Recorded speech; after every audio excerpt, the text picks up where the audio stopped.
Look, when your idol makes a song with two of his idols, it's as exciting as watching 3 finals consecutively. When each verse is inspected comparatively, it's relatively easy to decipher the golden era when rappers laid rhymes competitively. I don't mean battle rap, that's what you'll envision when your lenses are distorted cataracts. Not chasing Benzes or Porsches, and that's a fact.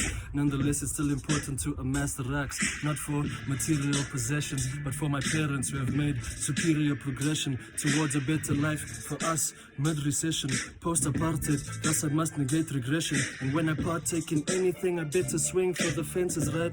I've bottled up fire within that I might set alight. That's a Molotov cut from a flammable cloth that I proudly dangle aloft, going off the handle a lot as of late.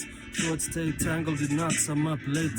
Knowing I can't break with this much at stake. I know I can't break when there's this much at stake.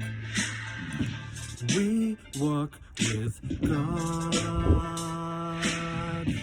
Our people are hungry in these streets, beings left to starve. Folks living at a dumping site. I know this can't be right, this can't be. Oh.